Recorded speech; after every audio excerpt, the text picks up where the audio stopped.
African slums and ghettos are cities within cities. Dark, obscure, and brutal places that will wear you out in a matter of minutes. Some of these places are almost inhabitable for humans. Welcome to the places of less than $1 a day. If you make it, good for you. Otherwise, it's your problem. Agbogbloshie Ghana. This is Agbogbloshie, also called Sodom and Gomorrah. This slum is one of the most polluted places on earth, and the situation here is so bad that the environment here is almost uninhabitable for humans.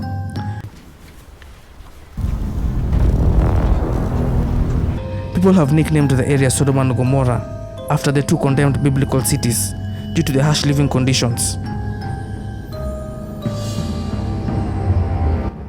Home to over 80,000 people, Agbogbloshie is the dumping ground for all unwanted electronic wastes from developed countries.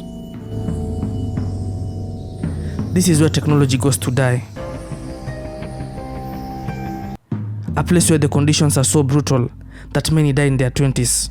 And this is because when the developed countries dump their electronic waste here, the residents have to burn it. And the fumes released from burning of this electronic waste is highly toxic and are known to affect the development of the reproductive system and the brain.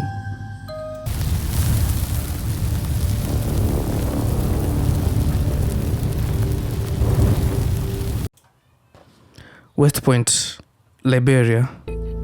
This slum is one of the most devastated places on earth. Home to over 90,000 people, it is located on a narrow peninsula that extends into the Atlantic Ocean. And as the sea levels rise, the slum is being swallowed by the sea, and the people here keep getting displaced further and further into the center of the slum. This has caused the houses to be so close together that you have to pass sideways. When walking on the streets of West Point, the risk of being attacked is imminent, as you're welcomed by a drug cartel that comprises of young people, some who are below the age of 15 years. The situation is so bad that a large number of the population takes drugs in empty graves as hideout. Well, marijuana with the drugs will remain right under the grave. In the grave, we lay down until the next day.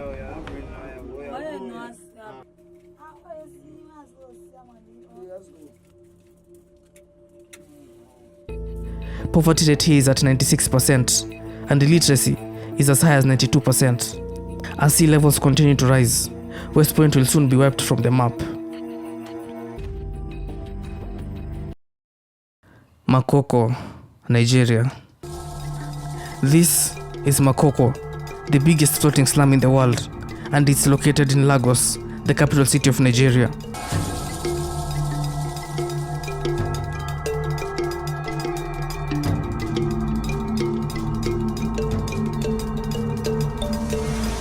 The homes here are built on stilts, comprising of poles, posts, and pillars that allow the structures to stand at a height above the water.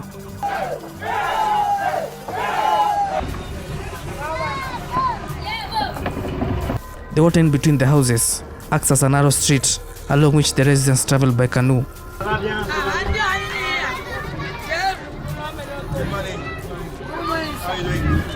Home to over 300,000 people, the water in this slum is so polluted that think of anything dirty and you will find it in this water. It's so polluted that it has turned dark, and it's mainly because it's used as a waste dump, toilet, and for washing clothes.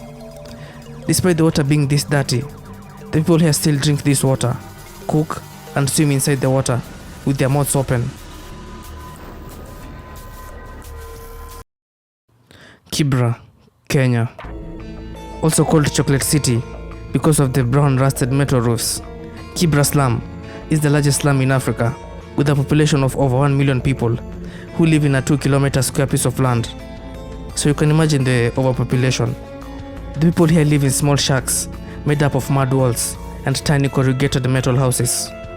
The shacks are 12 by 12 foot, and as many as 10 people live in one.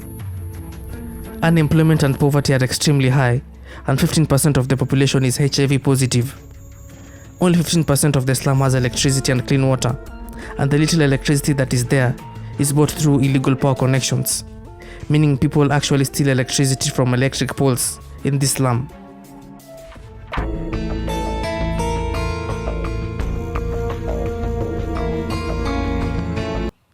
Kroo Slum, Sierra Leone. Kroo Slum in Sierra Leone lies at the bottom of a steep hill in which the country's capital city, Freetown, is built on, and the slum is also where two rivers merge. It rains 6 months a year here, making it one of the wettest places on earth.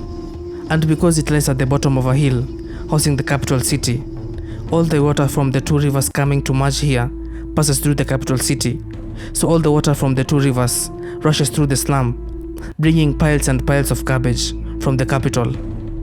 All the garbage ends up here, where the edge of the slum meets the Atlantic Ocean. With a population of over 40,000 people, the slum is constantly flooded by water and garbage. The situation is so bad that the residents build their beds on stilts, meaning they sleep above the water.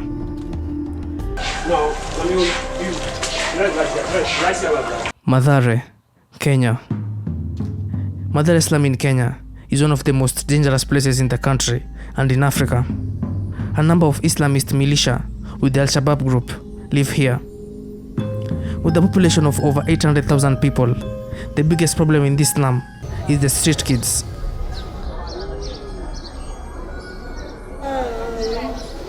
Also known as the zombies of Nairobi.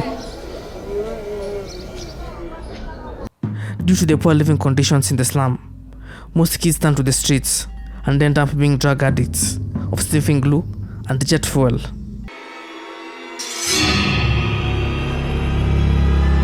Jet fuel is highly toxic and very cheap that anyone can afford it. It has become the drug of choice for many street kids who seek relief from the streets of this slum. In an investigation by FanPage, this is the drug dealer selling jet fuel to the street kids in this ghetto.